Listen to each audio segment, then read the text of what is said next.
Clay, as a young child that you were at some point, I'm imagining, did you have were you into dinosaurs? I was, yes. Like every red-blooded American child, you were into sauropods and T-Rexes and things like that. Did you have any favorite dinosaurs out of the whole canon of dinosaurs?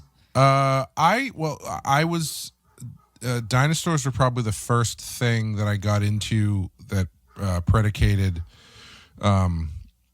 other nerdy things that I got into, because it was the first thing where I was like, I know all the trivia. Mm-hmm. I can talk to you. Taxonomy. It's big. Little kids love taxonomy and categorization of things, which is why Pokemon is so big, I imagine, amongst kids. Yeah. And then that shifted to comic books and movies and stuff. I feel like I was a bit of a hack, though, when it came to favorite dinosaur, because I was a Stegosaurus guy up until the Velociraptor dropped. And then once the Velociraptor came out, that was it. And like I wasn't even like a basketball fan, and I was like, I need a Toronto Raptors jersey. I'm assuming it was Jurassic Park that brought the Velociraptor. Okay. Of course, yes. Yeah. Because I guess maybe my dinosaur ignorance is showing that the Velociraptors are actually kind of small, right? Jurassic Park makes them look bigger than they actually are. I think they're a bit bigger in the movie than they were in real life. Yeah. I was a Brontosaurus fan, I think. Oh, still calling a Brontosaurus instead of a Patasaurus, but I guess that's gone back now. Now there is a Brontosaurus at this point, and still an Apatosaurus. But well, is Pluto a planet again? Because that's everything comes back around. Yeah. Who can say? We'll get there someday. First to Mars. Now, I read a couple books about dinosaurs recently and mammals. It's called like The Rise and Reign of Dinosaurs was the first one. It's from like some young paleontologist who's at Edinburgh University now, and he wrote a pretty good book. I wouldn't say it's a great book, but he wrote a couple pretty good ones. You know the fact that's sticking with me from his mammal book. You know the dinosaur that looks like a big lizard, and it has like a sail on its back? Yes. It goes to show like how little I actually think about the difference. That animal is more mammal than it is dinosaur. Is it really? Interestingly, genetically, yeah. So I just thought that was kind of a neat fact, and that just shows you how the I don't know anything about timeline. Like that thing came along much later than dinosaurs did and stuff like that. Yeah. So. Well, that's the thing about dinosaurs, right? Is it's like everybody's two favorite dinosaurs. There's like a 90% chance they lived like 500 million years between each other. I know. All my sketches of dinosaurs doing battle didn't actually work out in terms of timeline. In your brain, you just assume those are all the same thing. They must have existed at the same time, but not the case. Nope. Some of them got on a spaceship and flew to the Delta Quadrant. And we're going to talk about apparently, it now. This is Distant Origin, the 23rd episode of the third season of Star Trek Voyager. It came out on April 30th, 1997. Written by Brandon Braga and Joe Menosky. Directed by David Livingston. In universe date unknown. It's 2373. In this one, Distant Origin, an alien scientist finds evidence linking his species' ancestry to Earth, but government officials refuse to accept his evidence because it conflicts with existing doctrine. Boy, what a timely episode to be dealing with things like that. Anyway, this is Distant Origin. It's the dinosaur episode. Kind of a unique one, but what did you think about it, Clay? I thought it was good to a point. I thought they were really close to having a really great episode, except that I found the chancellor or whoever's entire argument to be complete nonsense. Yeah, the Inquisitor, whatever they call her, I forget what her name is, like the priestess or the boss, the big bad boss. Yeah, I thought once they got into that stuff at the end, I was like, this does not hold water for me anymore, because I know they're kind of going for like a Galileo sort of thing. Which Copernicus. I did spend the last 10 minutes of the episode trying to think of a good pun for that, but I couldn't think of one, turning one of the astronomers into a dinosaur. But the difference is where the kings and queens or whoever from the past who were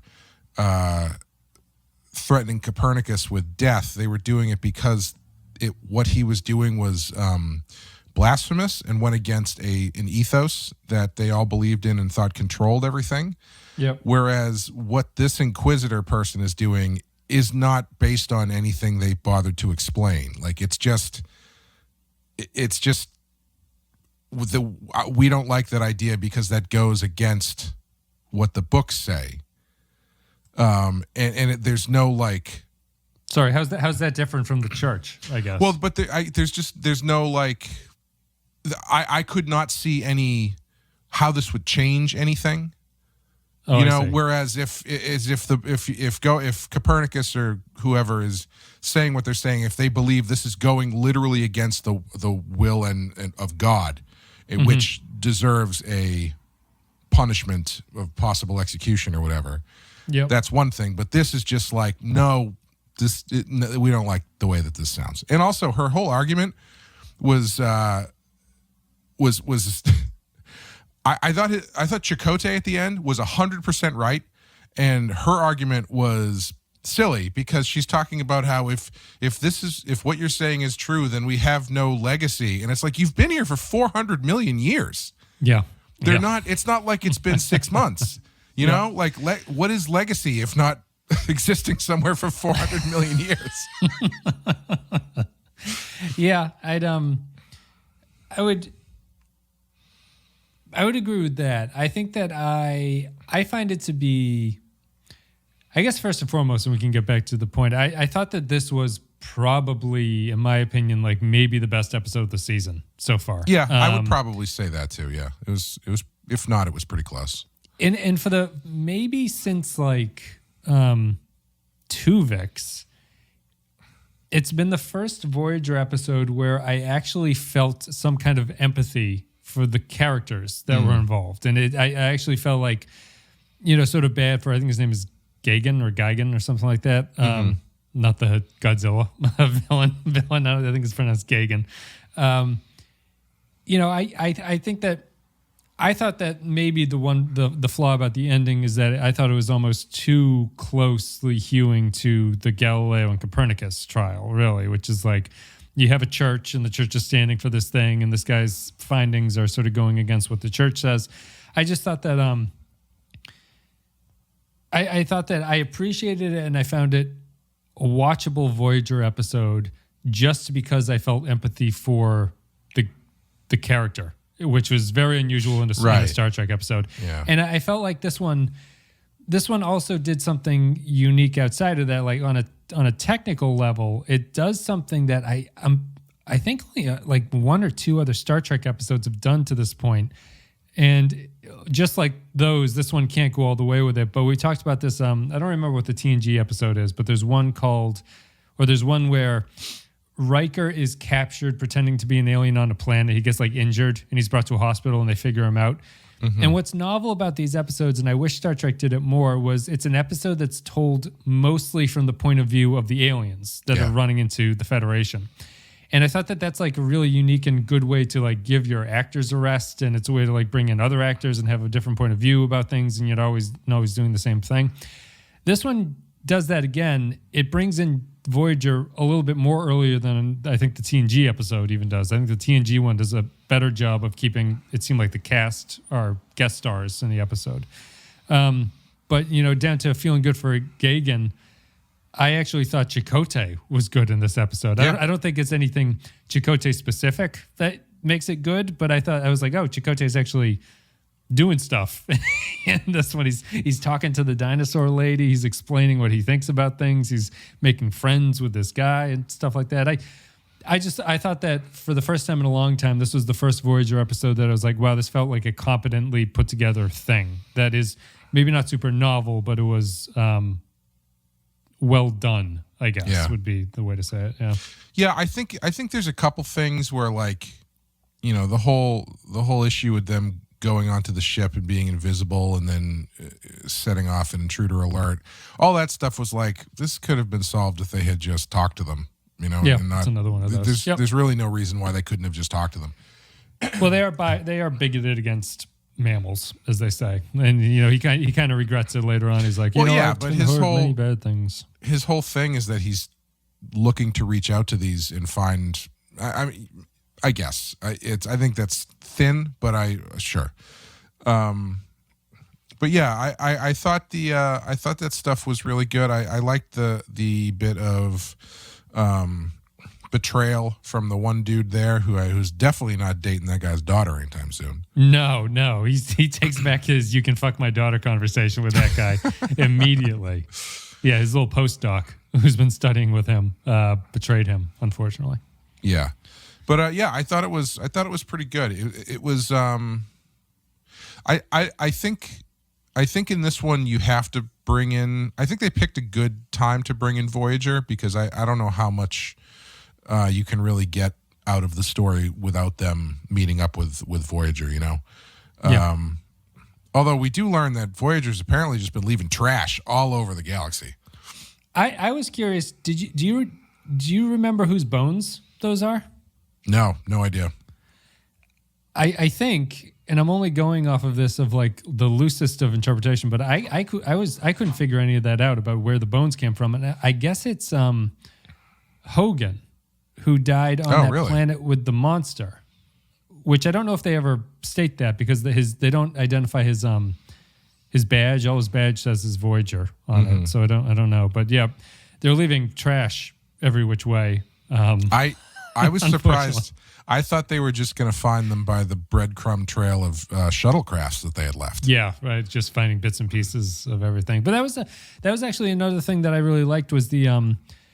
It felt like the first Voyager in a long time that like recognized that Voyager is kind of a weird ship out there, and the other aliens are like, "Did you run into that Voyager ship that's out there? That was pretty crazy." They were talking about being human and stuff like that. They really came from the other side of the galaxy. I don't know. It felt It felt like the first time in a long time that the show even semi-seriously took its premise. Semi-seriously is what I meant to say. Like that this would be something that was happening. And I like the tracking down of them and stuff like that. I was, the episode goes on to reveal it kind of interesting because I was thinking like, well, there's no fucking way they're going to find them because they're way behind them at this point. And what are they going to do? But then they show that they have some kind of transwarp system or something like that. Although another Voyager trope, they don't ask for help to get home. Right. Yes. Well, I mean, at the end of this, I don't think they're in a position. They're in bad relations to ask for anything, unfortunately. But no, but I thought it was. Did you realize they were dinosaurs at any point? I don't know if the text of the plot tells you that. I thought very much they looked like dinosaurs, and I was not expecting them to go, yes, the dinosaurs built a spaceship and left Earth. What did you think of that? Do you think they built a spaceship and left? Are you going along with what the show is saying? Oh, as opposed to being taken by somebody else?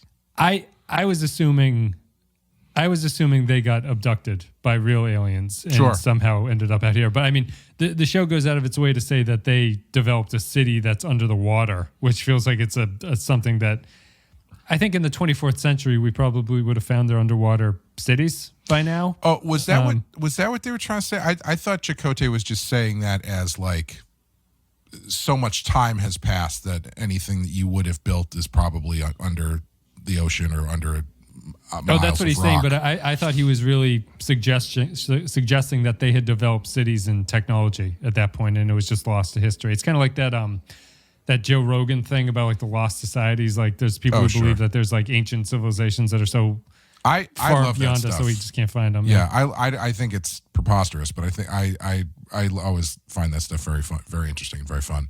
I think that's what they're saying happened to the dinosaurs, but I would prefer but I don't know if they were saying they literally built cities under the ocean, but maybe they. I don't know. I see what you mean. You're just pushing back and getting whether or not they were Aquaman dinosaurs or if they just got flooded. Okay, I understand. Yeah. I think one of the things that was taking me out a little bit is just going back to the amount of time that's passed, because the thing ends with Chakotay giving him this globe, which is, if we're getting into ancient pre-existing civilizations and reptilians, who's to say they even believe that the Earth is a globe? You know what I'm saying?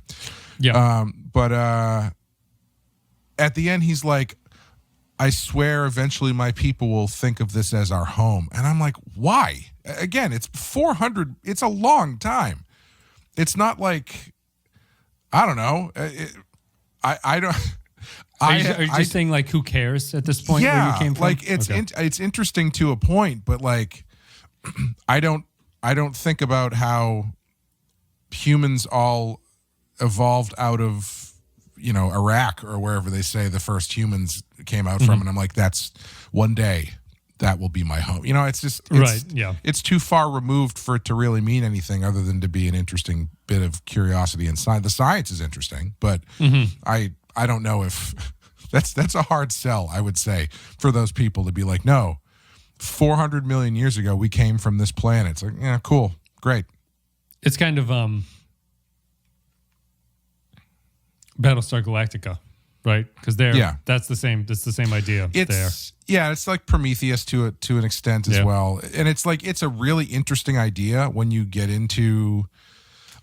I think once you become and I know I'm kind of galaxy braining this here, but I think once you become a species who freely travels through space and can travel light speed, it probably becomes a little less interesting than if you are glued to a single. You mean? Yeah, well, especially if you're glued to a single planet and you don't know if there are any other species out in the universe. It's probably a lot more interesting to find out you've come originally from a different planet. But if you are at the point where you freely travel the galaxy and have met other species from other planets, it's probably like, yeah, okay, yeah, my family came from Scotland. I see. It's but it's kind of similar to our the Maquis. Like, would you say you have the same problem with like the Maquis were fighting about planets that they weren't born on it, they decided that they're going to take a stand. I always thought that was kind of believable because I guess like, home means something no matter where you are if you adopt it. And that was more about like being physically forced to be removed and stuff like that. The dinosaurs I thought it tied in well enough with a challenging of the doctrine of this church, for lack of a better word. They, and I think Chakotay even has an effective counterpoint against it. He's like, you've accomplished quite a bit here. You should probably just be proud that that's the way that things have worked out for you. I feel like the direction that they choose to go with it is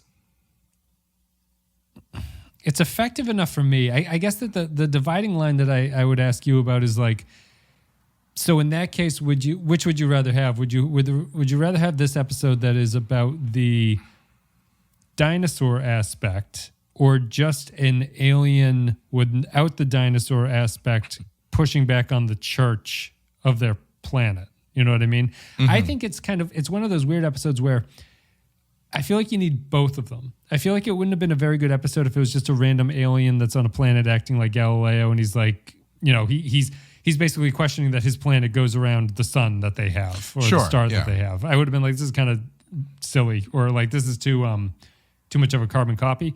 But I feel like the dinosaur aspect adds like a little bit of a twist to it that's like, oh, space dinosaurs. Like, that's kind of fun too. Yeah. Would you have preferred one over the other? No, because I think the interesting thing is that they're finding out that they are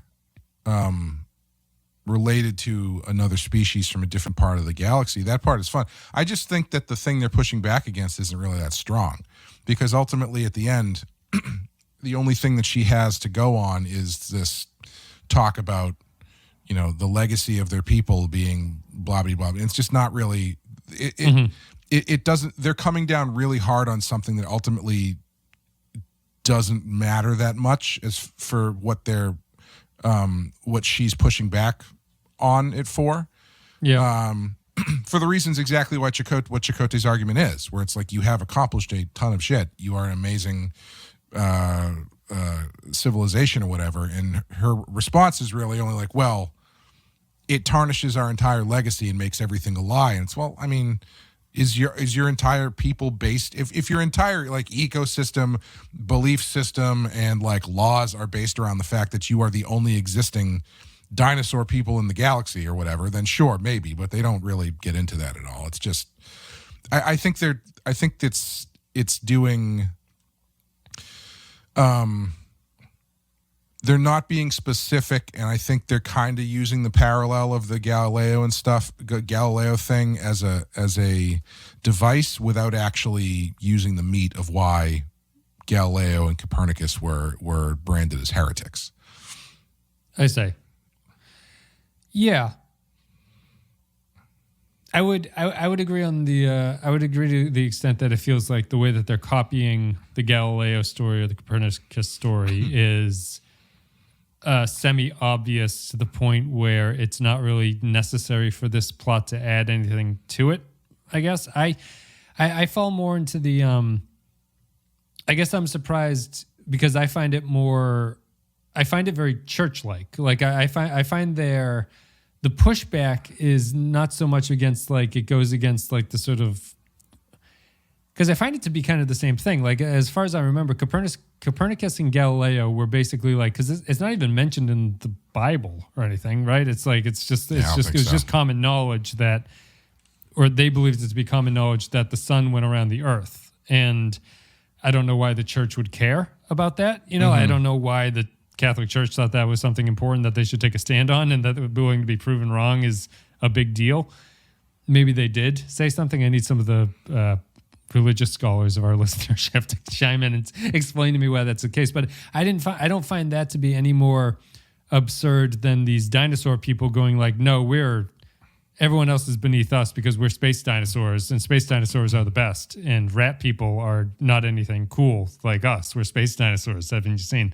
I thought it was similarly like silly logic that is kind of frustrating because you don't understand why you care in the first place. You know, it's just an institution taking a stand for no particular good reason other than to assert its will on somebody. Yeah. I guess I wanted more from the institution, whether or not their argument was silly. I just wanted something like a little stronger from them. Yep. Because I didn't think, like, I get what you're saying and I don't disagree, but I think that's my issue with it, is that they aren't coming at it from, like, there's a little bit of xenophobia and racism baked into it, but not really a ton.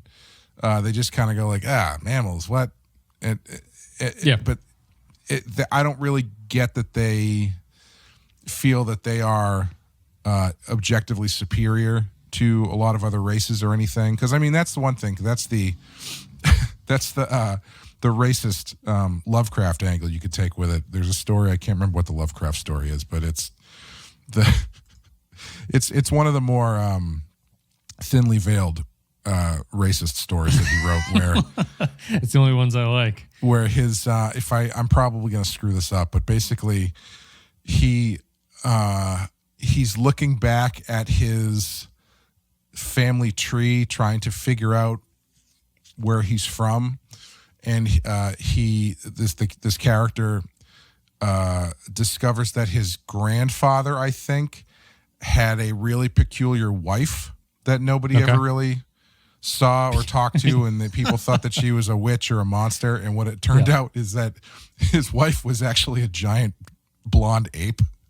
And so the horror of the story is him realizing that he is the direct descendant of an ape. Yep. And it's just like that's that Tarantino movie, the dialogue of like the Italian people from the Sicilians. Yeah, Sicilians. Yeah, it's like that, only put it in the 30s and a little bit more racist for racist sake, not because of you're trying to get a rise out of a mobster. But like I think if they had leaned into that a bit more, sure. If they had a superiority complex, that would have been a bit more undercut by this, sure. But yeah, I just, in that final scene where it's like Chakotay's reasoning versus the quote-unquote church's reasoning, I didn't think that they had much of a leg to stand on.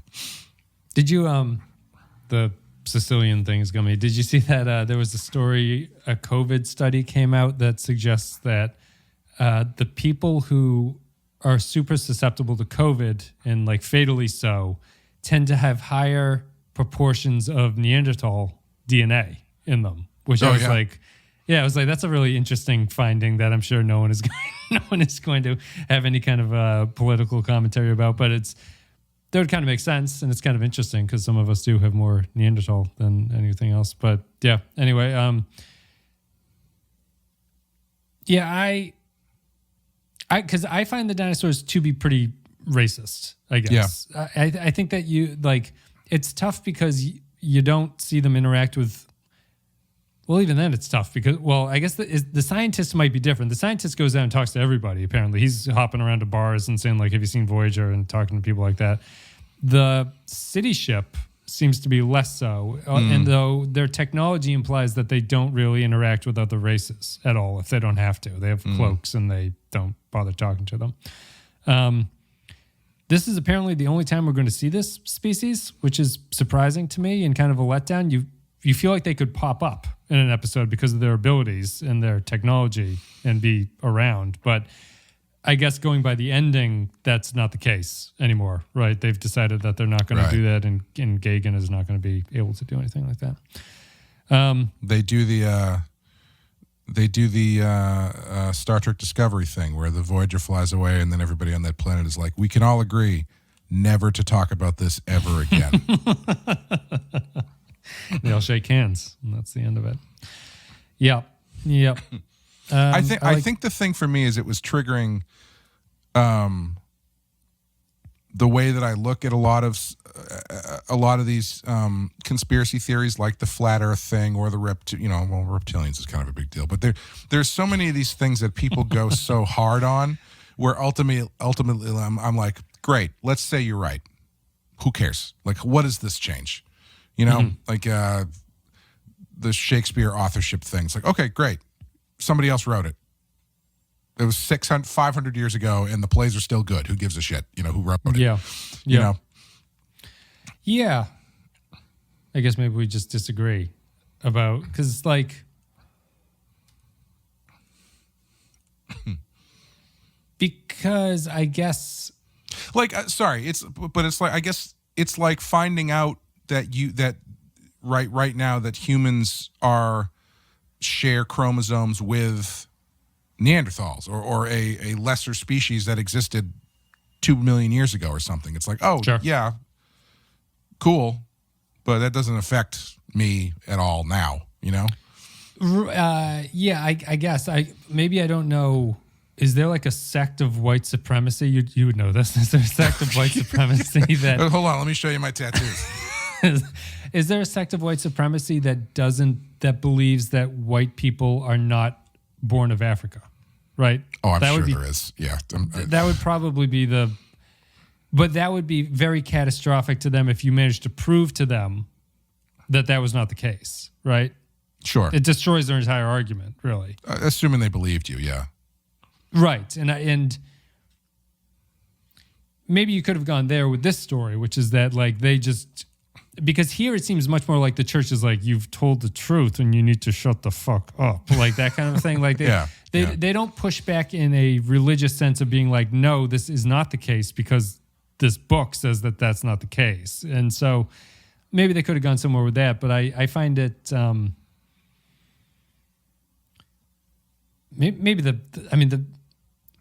it ultimately doesn't matter. I guess it's more a case of just like the frustration of dedicating your life to this, and then you find the answer, and you might even not think it's important. Like the scientists might not even think it's important, but the fact is that the society, the church, or whatever this civilization says, like you can't even talk about it. I guess is more the point than anything else. Yeah, I think what might work is something like if their society valued the reptile, whatever they want to call it, side as being the primary the driving, the thing that drives them as a people and allows them to accomplish the things that they do, ultimately to find out that they share DNA with this other group that does. So you know what I mean, where it's like, these ones are where we get the biped thing from. We were actually just dumb reptiles.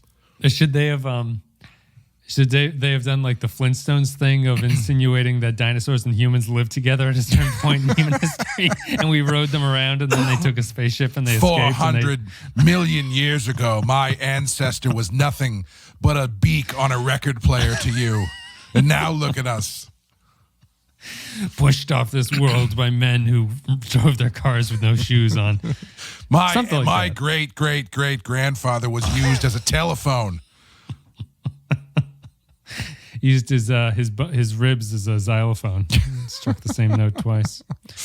Yeah, because I suppose that would have been the something that gives you a little bit of like the anti-human. That's preposterous, like even for this Star Trek episode to say that was the case. But I mean, it's fairly preposterous. It's just that you don't see it about how they got off the planet in the first place. It's weird too, because I do think you get into this weird gray area where it's like, in order to do something like that, you're kind of, because I thought they were kind of gonna go this way, because I don't know if they have covered this stuff on a different series or different episode. Excuse me, but I know that at some point they address why there are so many bipedal humanoid species. Oh yeah, in Star Trek. That's in the TNG episode. Is that in TNG? Okay. Yeah. Because I didn't know where that came in the hierarchy of the show, so I thought maybe they were going that way with this. And the thing I was getting worried about is like, it's kind of, you run into a real tough spot if ultimately the takeaway is that like human beings are the basis of everything. You know, it's a very very modern Trek small universe problem. Exactly. Yeah, it's also very conceited way to look at narcissistic. Narcissistic, that's the word I'm looking for. And I thought that they were kind of going to go that way, but they didn't. And I think that's one of the things is like, all right, well, if you're not going that way where, the human part is more important than the reptilian part, then like what exactly is your conflict as to why this is a problem? You know what I mean? Yes. Because you don't want to make it look like it's humans are the greatest message. Yeah.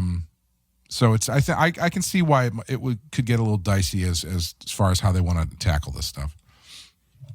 Did I guess just to circle back to my original point about it, did you might have been nodding and I just wasn't paying attention. Did you find this to be a unique Voyager episode in that way? Yeah, I did. I thought this was one where they took a chance and changed the formula and it worked pretty well. I thought it used the concept of the show really well. Because I mean, without Voyager there, this story never happens, right? Like there's nobody else. They would never find an Earth ship any other way. Right. Yeah. Although I guess if they ran into the Borg, technically they might, because the Borg are generally human. Yeah, could the Borg assimilate these? I guess so. Right. Yeah, you would have. Yeah, these guys seem like they could be able to get away from that. Go ahead. But we're in hazy territory now, where it's like every episode is some species going like, "Stay out of our territory." And it's like, what the? Is there like any path I can go that I'm not crossing through into somebody's territory? Yeah, my favorite part was when they were in the holodeck and they were like, and Janeway was like, "What would this thing look like evolved 10 million years?" And it like gets. It turns into like a Gallimimus or something. It's like, now, what would it look like? Evolved 400 million years, and it just turns into like the creature from the Black Lagoon. It's like, exactly. Yeah. Everything makes sense now. Yeah. Was the computer's algorithm too correct or not close enough for you? I have no idea. I found it to be absurd. That's the way that just by asking it to do. I understand it's a TV show, but that was like extrapolate over the course of 100 million years the billion of possibilities of what could go on with this thing, and it turns into a human. It's like the episode of The Simpsons where Lisa has to go to the dentist, and they show her the perspective change of what will happen to her teeth if they don't get fixed, and they just start growing out of control, and then one of them grows like a giant spike up through her mouth, the top of her lip. That's what it would be. That's how you can predict things. And I think it's evolutionary theory. Now it's something called like the crab theory or something. Like animals tend to evolve towards a crab shape. It's like a very desirable shape to have apparently. And these guys should have turned into a crab. I will tell that to my doctor the next time he gives me a hard time. When you walk in sideways into the room, just say, this is what's happened here. Only possible on video. I haven't mentioned that to these people yet. We're doing this on video now, so you guys are watching us for real. Did I have anything else to say about this one? I was sorry. I didn't know if you're going to be thinking. I was thinking. It gives me a chance to think. I wish they had done a little more observing of the crew, because I like that stuff. I thought you could do. It allowed them to do a little bit of legwork and shortcut some stuff where it's like, they're definitely going for the Tom Paris and B'Elanna thing. Can we talk about? We haven't talked about that yet. Sure. Maybe that's a good. You can finish your point, but I'll just try to remember to do that if you want to finish what you're talking about seeing the ship. It's just like it would allow them to do a little bit of shortcutting, because they show us that scene and the two guys are like, oh, well, these two are obviously into each other and obviously courting, which for some reason just works as a way to get us into that, versus like the fact that we haven't really seen them interacting that much. The cold open, post coitus scene that we have, that I'm sure is coming. Yeah. So like when they drop something like that on us, it feels like, okay, well, yeah, obviously this is been going on for a bit, even if we're not getting scenes of it every week, But I think it would have been a nice chance to kind of get a little bit of an update on what everybody's doing on the ship and what kind of headspace they're in and stuff like that. That would have been kind of neat. Because not knowing anything about the episode, I thought there was a strong possibility that the crew was never going to interact with the dinosaur people at all. Yes, I was wondering that too. Yeah, and that might have been fun. It completely undercuts the Galileo aspect, because you can't. Well, you can still do that. It's just you don't have Chakotay there to witness it, so the crew would not know that was. Maybe that would even be more effective if that was the case. But it's a Star Trek show. Yeah, they don't have the balls to do that. I think that's interesting, because then you have. Ultimately, I guess your conflict of the scene of the episode just comes down to this guy and his governing body. Yeah. And is that enough? I like the idea of something happening and Voyager's not aware of it too. Like there's this whole Copernicus thing happening on the planet that they're nearly interacting with, or people that they are, and they just don't see it. I think that could work. I actually do think that the getting Voyager involved worked pretty well. Like because that leads to, I thought the one guy just like shutting down his internal organs so he didn't have to answer questions was interesting. But like when the ship gets taken over, I thought that was a good scene.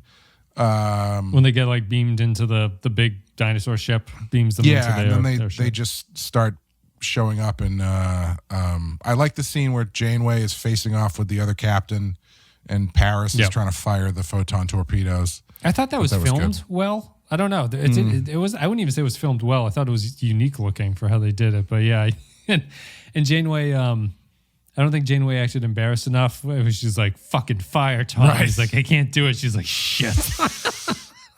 Well, but you can imagine what that would have been like. It would have been if we had fired.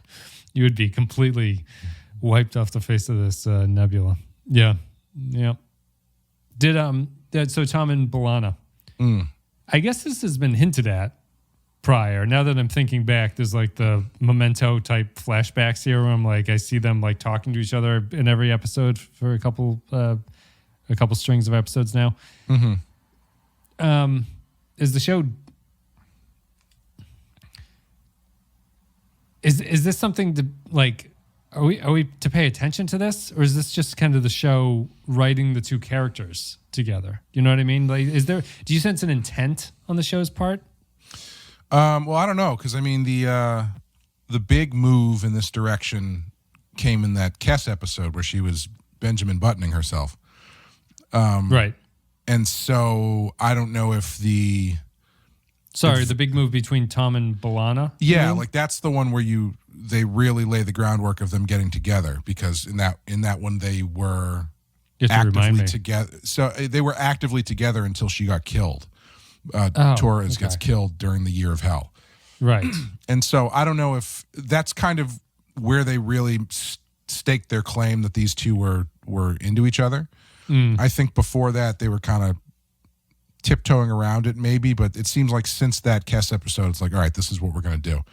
I don't know if there's intent other than to have two characters have a relationship, or if they're doing it to imply that the ship is still on its way towards the Year of Hell. Gotcha. Okay. Interesting. Because if they didn't directly comment on it on this episode, I probably wouldn't even be noticing it now. Like it's very subtle. Sure. It's not really it's not really something that has been made textual out of it. It's just been like, oh, these two have scenes with each other a lot, kind of regularly. Maybe the producers just like their chemistry for whatever reason. Yeah. But yeah, I think it's fairly recent that they've been leaning into starting it. This. Yeah, I did really like when the two dinosaur guys were talking about it, and one of them was like, why can't they just use this pheromone thing? And he's like, they don't have that. That's why they have to be dicks to each other. I found a little bit of comedy in the cloaked dinosaurs. I liked it when their like cloak starts to break and they're starting to sense them, and Voyager's going like, what the fuck? Who's in this room? And they're like, dinosaurs are just like, I think we've underestimated their abilities here, sir, as they try to get out. But just I like the building tension of like the guys with phasers just start filling the room, and the dinosaurs are like typing on their little thing, trying to get away from each other. It's very funny. Anything else to say about Distant Origin, or should we go to patron thoughts at this point? No. Oh, the only thing I wanted to note is that chancellor or whatever, her throne was awesome. I don't know. It was a good set. It was very cool. Yeah, that big seat she was in was very cool.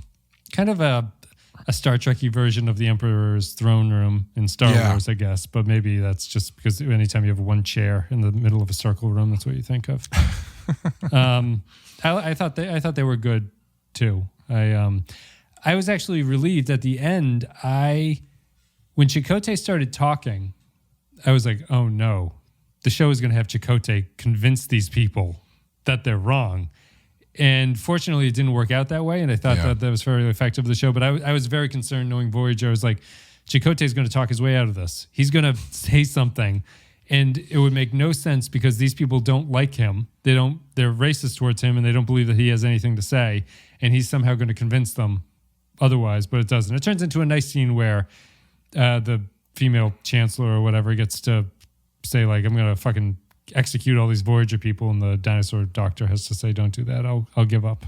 I surrender. They avoided going into that space where it's like when Elvis Presley wrote a letter to the Black Panthers on behalf of the United States government, and he was like, hey guys, violence isn't cool. What if we all just chilled out? In the ghetto. Let's go to patron thoughts then. Thanks, everybody. As the most famous black artist in this country, I'd like to reach out to my fellow people and say, what if we just cooled it? We just cool it with all the guns. Say, be cool, bitch. Be cool, bitch. I like Elvis. I always like Elvis. Did you see the movie? No, I haven't seen the movies yet. I loved it. I thought it was great. It's completely preposterous, but it's one of those ones where, I don't even care if it's true. Sure. Like I felt the same way about Winning Time, the Lakers show that everybody with the people who. The basketball people are like, well, this isn't how it happened at all. It's like, I don't give a shit. It's compelling. Right. It's compelling drama. That's what it's for. Yeah. It's a fiction. Yeah. No, it's not a documentary, certainly. Thanks, everybody, for listening to the podcast today. If you want to support the show and you enjoy the content, you can go to patreon.com/thepenskyfile. It's the best way to support us. A couple of dollars a month, you get extra stuff. You leave your thoughts about upcoming episodes. We'll read them. There's extra podcasts, extra video, blah, blah, blah, all that stuff. We got like 200 podcasts on that thing at this point, Clay. Patreon.com/thepenskyfile. Go there, support the show if you enjoyed it. And as always, if you leave your thoughts as a patron on upcoming episodes, we read them and we're going to do that right now. So I'm going to send the first comment to you, Clay. Hit me.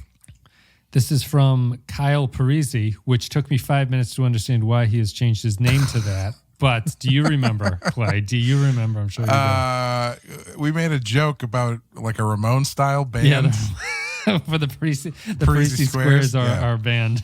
We're all Clay Parisi, Wes Parisi, and he can be the bass player, Kyle Parisi. This is Kyle's comment. I'll let you read. Speaking of the bass player, they just put out on soundtrack vinyl for the first time the soundtrack to That Thing You Do. Yep. Which famously in that movie, the bass player doesn't have a name. And he's always kind of Steve overlooked. Zahn, right? No, it's Ethan Embry. Steve Zahn's the guitar player. Oh, okay. And when I saw the album, I was very tickled because I think it's Mondo that puts it out, and they have like a little paper thing that goes over the edge. It's like maybe like 1.5 inches wide. And I noticed that thing in the picture of everybody covers the bass player's entire face. And I thought that was really clever until I realized it also covers the lead singer's face, and I was like, that would have been such a good joke. Anyway, not as good. We haven't done that movie or covered it, but like, great movie. You have a ton riding on that song, right? You have to write the perfect song. Yeah. Otherwise, people will just go, "Why the fuck is everyone loving this song right now?" But you must hear that song 50 times in that movie, and you're still every time you're just like doing that thing. I was thinking, once I saw the soundtrack was coming out, of course, I listened to the song, and I was just thinking, like, has there ever been a movie written for a song? Sorry, a song written for a movie that just nailed it so hard. Like you can kind of just like, these work, they're great, whatever. But like the whole, like you said, the whole movie, it needs that song to work. Rests on the song, and so the song needs to work, and they just knocked it out of the park. R.I.P. to that guy. I think he just died a couple years ago. The guy who wrote it, the songwriter. Yeah. Distant Origin. Holy shit! The show can still do a good episode. The best aspect is that the writers fully commit to the idea, first by spending so long with the Voth characters before reaching Voyager, and then spending an appropriately long time on the trial where ideas are debated rather than cutting back to Voyager for a shootout. The trial is the standout scene of the episode, one of the best of the series, with it being a fascinating sci-fi take on the Church's treatment of Galileo or... Did it not copy? It ends at or. Copernicus. The whole dinosaur. I'll finish it then. I guess that this thing is less good than our other one. The whole dinosaur backstory is insane, but I'm willing to accept it apart from the secret underwater continent idea. If aliens had abducted them rather than dinosaurs becoming spacefaring themselves, I would have preferred it. Chakotay is the worst example of a human from Earth Gagan could have chosen to make his point, because only last season we learned that he and his people are actually aliens. 4.5. Oh, yeah. 5. Good point. I guess maybe you're right. Maybe they do actually imply that there's an underwater continent, but I must have just missed that. I think you're right, actually. I think that they were saying it just got washed away or something. It wouldn't make a lot of sense if they were under the water. Who cares? It was 400 million years ago. It doesn't matter. This one didn't go all the way either. Hold on. I can only send you the short ones. Norman Buchwald says, I love the concept of this episode and how it gives us a lot in 45 minutes of the Voth, one of the most intriguing alien races Voyager has ever encountered. The tale of Copernicus in this mode is great, and Chakotay is even quite effective as the human advocate. The whole concept of the city ship is awesome, and I suspect that this is the one race the Borg had failed to assimilate continuously. Only downside is the Voth does not reappear, which out of all the Delta Quadrant races who would reappear, they're the ones who make the most sense. 5 globes representing your original home out of 5. I mean, it makes sense to a point, but I mean, they do at the end say, we don't ever want to see you again. So. Never want to see you guys again, ever. If you want, you can just send them through Discord like we usually do. I'll do that too. It's just another window. I'll do that for yours, though, as we go forward here. This is Woodrow. The makeup for the dinosaurs looked amazing after I turned on HDR. Intricate scales and vibrant colors. The Saurian magistrate made for a formidable adversary who was confidently a step ahead and ready to drop the axe. Too bad no one on Voyager thought to sell out the scientist in exchange for a transwarp tow or advice on Borg space. 3, who cares what dinosaurs think out of 5? I did think the makeup was really great. There's a couple scenes where they did some close-ups, and it all really... It was very tight. It looked really good. Looked like a lot to wear was all I could think. That is a big headpiece of... Long day in the chair, I think. Kensito says, Distant Origin, the first of many attempts to mess with the formula of Voyager. It's not a perfect episode, but it does try to do something different at the beginning. The Saurian makeup looks great, and the actress playing the Inquisitor was fantastic. 3 out of 5. How do you feel about formulas for shows? Because I've as I've mentioned probably a number of times, I've been watching my way through Columbo, which is more or less the same formula every episode. Yep. But it works, and it's enjoyable. But obviously, the people making the show liked chances to change it up, and so there's a few where they change it up. Like we watched one recently where nobody actually gets killed. Columbo has to solve a kidnapping, which was kind of weird. I think it's tough with that show because the format is kind of what makes it unique from other cop shows. Yeah. But this one, I feel like I don't know if I would say that this show is. When it is formulaic, I feel like it stands out because the formula is so bland. Voyager specifically, you mean? Yes. Yeah. Yeah. I mean, I think Voyager falls into the Star Trek formula, which is by now kind of tired and like needs other options to propel it forward. I thought this one to me, it only breaks the formula in that the script is a little bit like unusually unpredictable in how it sets up the story in a way that like, because most of Voyager's like cold open, you run into a space anomaly or a person, right? Then it's like you hang out with the person for a little bit, then they come back, and then there's the conflict there, and then they talk to Janeway, and there's this. This one had like, you start with like the mystery of what's going on. They find the bones. It's like, ooh, what the fuck? Like, what are these dinosaur-looking guys doing? Then they, you can predict that they're going to find Voyager, but they do. Then they spy. Then there's a whole reveal. It felt like a lot of times Voyager scripts can feel formulaic because they're starting to do what Enterprise would do all the time, which is that it's just like, here's the idea you've given me, but this is what the Star Trek script looks like. It's like, this is how it's written, and it comes out this way. But this one felt different. Yeah. That reminded me, one of my other favorite bits was how they had the little computer generated picture of what they thought the human would look like. Yes. Which was basically a reptilian guy with a Star Trek uniform on. And then they're like, then we talked to some people and we got a better idea of what they look like. And it just turns into like Frankie Valli. Skin a little less green, big hair. Great hair. Dax looks like he's from Naples. Their holographic version of us was just as accurate as ours was of them. That's true. Slightly off.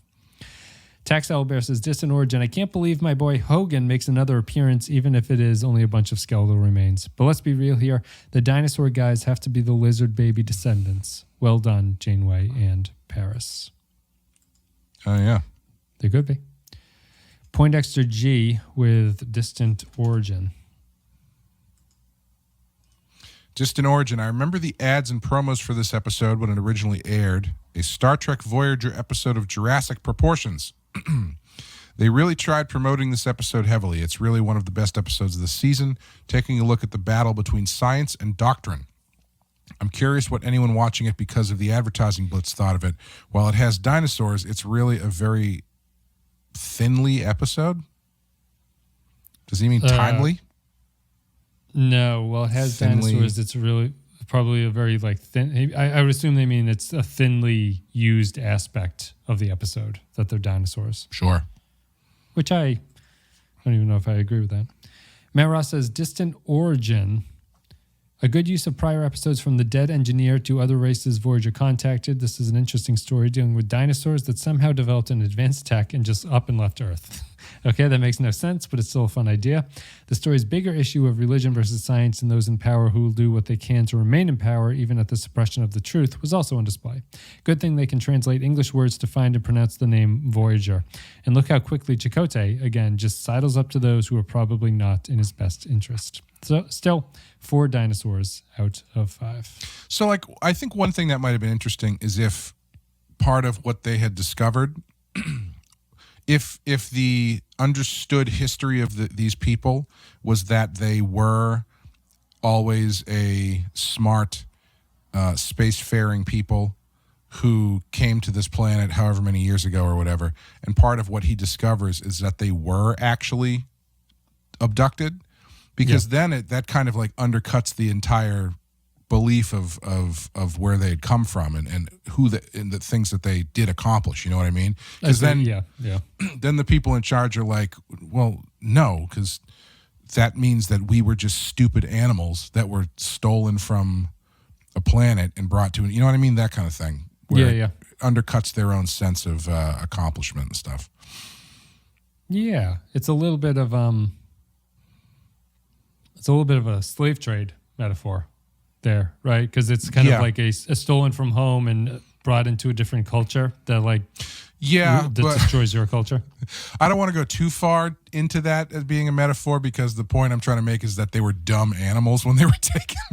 No, I even took that to just mean that was the point of, like, you could say that they were, maybe I'm putting this on your words, but like if they were abducted, the abductors can treat them that way, you know? Sure. I guess that you still run into the weird issue of like they were just sort of man dinosaurs walking around at that point. You know, they weren't like stegosauruses that they captured. Oh, I guess in my what I'm thinking is that like they were removed from Earth when they were still just dinosaurs. Right. Yeah, gotcha. No, yeah, and I think in my version of that, they have to be dinosaur men. They have to be what they are, which is really not going to work. Jonas says, distant origin. There are a number of features that make this a very good episode of Star Trek. The writing is interesting and intelligent, showcasing a conflict between aristocratic and religious pride on one hand, and a devotion to scientific truth on the other. This episode is right up there with similar politically engaged episodes of TOS. 4 out of 5. Royo is our next comment, and I will send it to you post-haste. Distant origin. Clearly a lot of passion went into this episode, and they worked hard on the makeup. However, I found the premise so silly I could never get into it. Meeting Earth dinosaurs as an advanced civilization on the other side of the galaxy sounds like an episode of Doctor Who, not Star Trek. Doctor Who does have reptile people in it, actually. I reckon this concept would have been way too silly for TOS, even if they had the budget to pull it off. They were already pushing their luck with the Gorn fight back then. 2 out of 5. Christian Pouch says, distant origin. So what if the dinosaurs had spaceships? Sounds like awful schlock, but what we get instead is a fantastic story of one man's conviction in the face of institutional blindness. Gagan, I hope I'm pronouncing his name right. Gagan is a character we've seen before in Trek in real life, but is no less compelling thanks to a heartfelt performance that culminates in a heartbreaking but hopeful ending. 5 out of 5. What did you think of the ending? Which ending specifically? Where he goes back on his belief? The hopefulness stuff. I was surprised that there was a Chakotay and him say goodbye scene. Right. Yes. I imagined him being let off in shackles or something like that. Yeah. And you're never seeing him again. Yeah, I'm not surprised that they did that, because that would be very dark, I think. Yeah. Too dark for what was going on here, because, you know, it's a guy who just gave up his convictions. And he did repent. Like, he repented. So, yeah. So I think having Chakotay there to affirm him is not a bad idea. I was just thinking, though, when did they supposedly leave Earth? Did they make it past the asteroid? Or did they leave before the asteroid? Oh, I see. So, I mean, yes, this goes in how long do you think that they developed on, or like if they were if they were dinosaur men, they had to survive the asteroid, you know, and exist there for unless a while. They existed. They left, their whole existence was pre-asteroid. Sure, but then it would have been anything else. It is.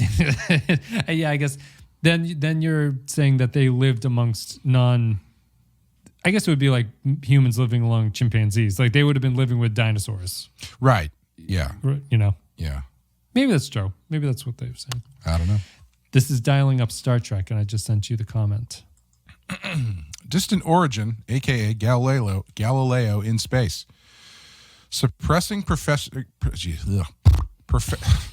Suppressing Professor Gagan's findings because they don't gel with their spiritual book is ridiculous. However, that is the point, and the show succeeds in mimicking Galileo's persecution. Galileo was on trial for simply discovering that the earth revolves around the sun, and the Catholic Church claimed the Bible showed that the earth was the immovable center of the universe, with the sun revolving around it.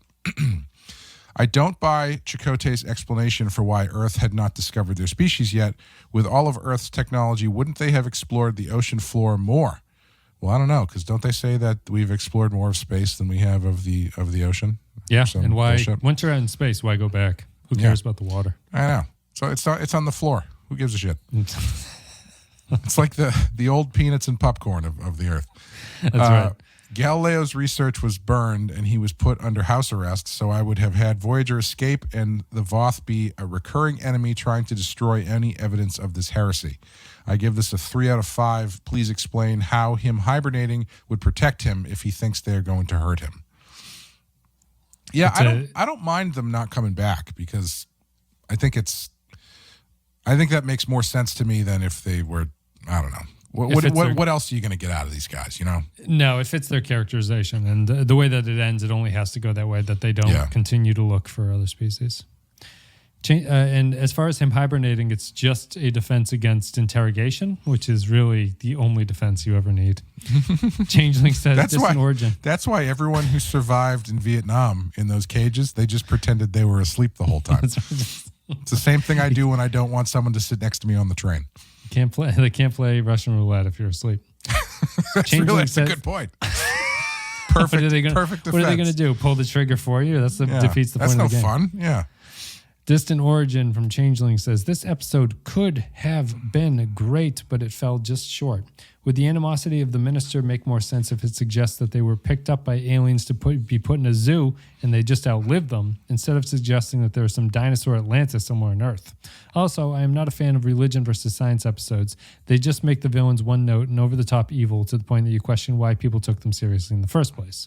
But the episode had some more interesting direction than usual with the Dutch angles. 2 Planet of the Parasaurolopuses out of 5.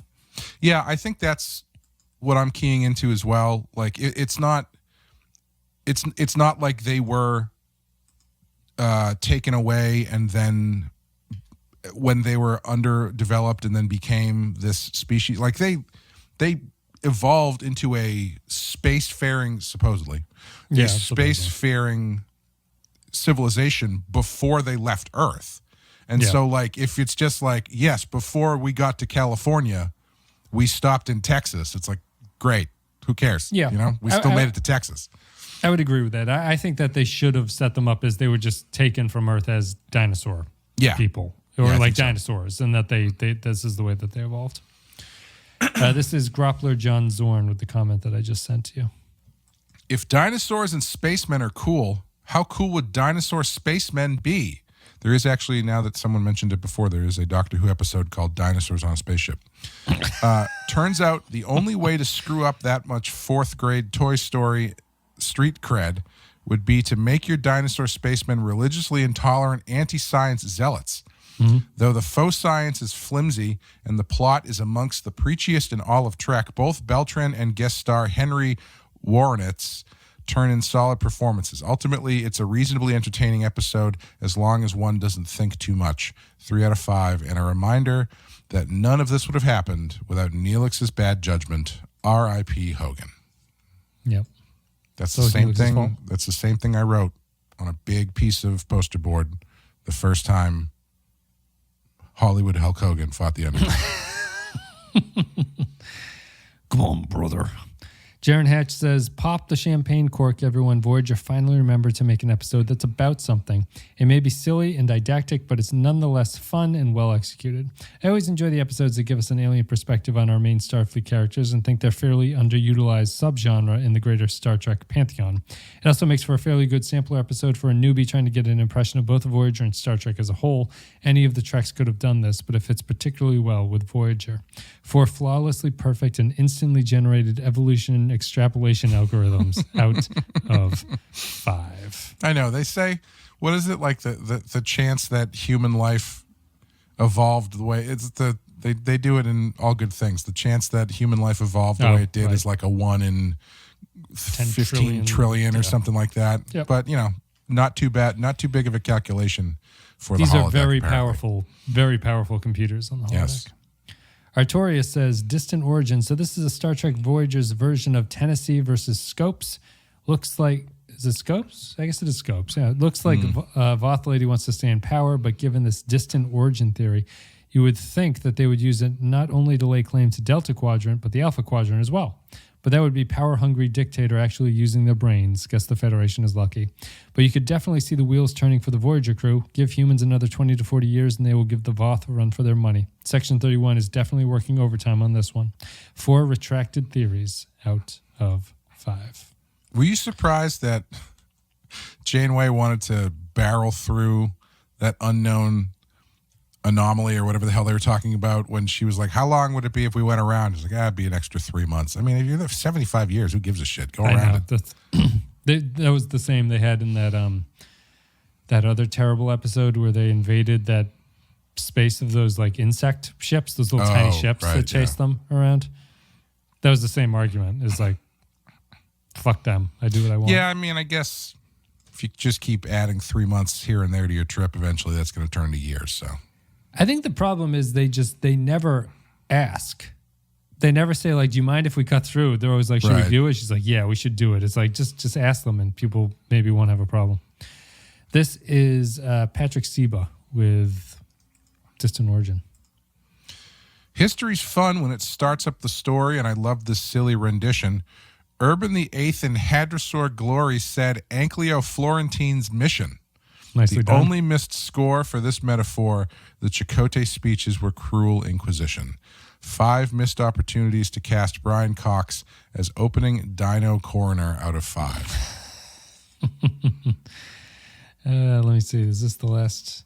No. So I got this one. Then you have the last one. This is Hat with Distant Origin. So sentient spacefaring Earth dinosaurs are Star Trek canon now. Anyways, I thought the episode was vague enough in its allegorical theme to not feel too preachy, but direct enough to feel like it was saying something important for the modern day. In comparison to Season 2 of Picard, in which the argument in favor of immigration was presented in the 21st century, and as a result felt incredibly unnuanced and heavy-handed, the Voyager episode feels very Trek appropriate. I also like that the Voyager encountered a race that was far more technologically advanced. It always felt weird that Voyager almost always encountered races that were within 100 years of their own technological advancement. And lastly, Robert Beltran Chakotay did a great job with his speech. Wish he'd get the limelight more often. 4 out of 5. It is a good point about this is the best way for Star Trek to do modern allegory or semi-modern allegories. Like with dinosaurs? His point about it's more appropriate than his point about Picard. When you go back to the time and you comment on a timely issue, it's just like, this is not what this franchise can do. Yeah, that's lazy. Yeah. This is Samuel S. with our final comment about Distant Origin. I cannot get past the premise of this episode. I understand what the show is trying to sell, but I ain't buying it. There's no way a society so technologically advanced would still be so beholden to a centralized religious authority. We aren't nearly as advanced as those guys, and even we know that the Pope can't be allowed to run the UN. 2 general audiences who already know religious authoritarianism is bad without a crappy Star Trek episode letting them know out of 5. Aren't the Vulcans kind of religiously led? Yeah, those guys, I would kind of disagree. I would disagree with the comment. I don't think it's outrageous. I suppose being technologically like, who else was technologically advanced? Noah when he built the Ark. Yeah, I was just going to say like the medieval Crusades. The Europeans were Christian and superiorly or technological. Or there were times where the religion of the world was technologically more advanced than other places, right? And they still believed in a higher power type thing. So yeah, it happens. Plus, they're dinosaurs, so what the fuck? You don't know what they're going to think. They have tiny walnut brains. Not anymore. Cool. No. Now they. I'm surprised. That would have been the dinosaur thing to to bring up, to have the doctor do like a brain scan and say like they don't have the tiny walnut stegosaurus brain anymore. They're like normal people. That's the thing they should have got mad about. If they're like, where I come from, dinosaurs have tiny little brains, and we do not have tiny brains. Take it back, or we'll burn you at the stake. The crew should just be obsessed with their tiny little brains and just like get out of here.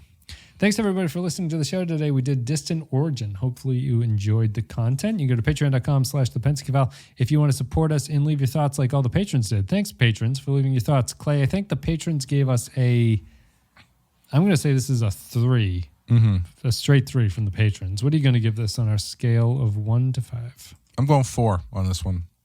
I think this is definitely one of the better ones of the season. It's funny because I wouldn't say it's. I mean, I do think they use. Yeah, I was trying to decide whether or not this is a unique episode to Voyager, and I guess it kind of is.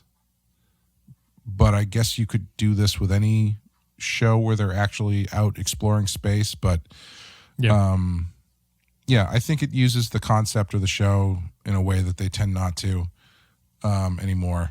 And yeah, I think it's just it's definitely more engaging than a lot of the other ones have been this season. Yeah, I'm going to give it a 4 too. I think it's by far the best episode of the season so far. It might be the only one that I'm going to remember when it's over. And a lot of that comes down to I actually connected with the dinosaur main character guy. I thought that they like emotionally made him feel like he was really sacrificing something, and that there was a little bit of like emotional turmoil in that decision. I thought that the villains were cruel. I thought that they were effectively cruel. Voyager it's a decent Star Trek episode. It's not something that you haven't seen before, but it was fairly effective. And I thought that they combining the dinosaur plot with a more traditional Galileo type plot was what it needed, really. Like it would have been a 3 if it had gone either of those other directions, and instead it ended up being a little bit better than that. So I'm going to give it a 4. It's really like a reverse Planet of the Apes, isn't it? Where instead of you going to the future and coming back to Earth, you find out that the apes have left Earth and become super smart. They've just gone. You go there and there is no Statue of Liberty, and you're like, what the hell happened here? Thanks, everybody, for listening. That's it. Distant Origin. That would be a great way to remake Planet of the Apes if your main character the whole time is like, I know this is Earth. Like, I understand that this is Earth. I figured it out. And then at the end, he freaks out because he's actually not on Earth. It's just a series of extreme coincidences that did not work out in his favor. Thanks, everybody. Patreon.com/thepenskyval. Support the show there. This is the Pensky Podcast. Clay, do you have anything you want to say before we sign off? Check out Rotten Horror Picture Show, our horror movie podcast where Amanda and I talk about horror movies. On Patreon this month, we are doing... What month are we in? September is Dario Argento's Inferno. August was Toby Hooper's Funhouse. We're doing some video nasties. We're getting close to our 100th episode on the main feed, which is pretty fun. Yeah. I'm not sure what we're going to do for that. We might do something special, or we might just re-record Bram Stoker's Dracula, which is the one episode that I completely tanked by accident. Yeah, you're going to have 199 episodes by the time your podcast is done.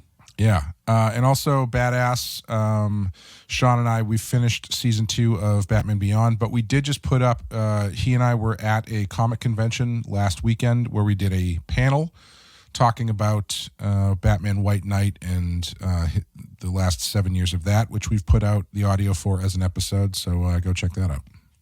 That's it. Thanks, everybody, for listening.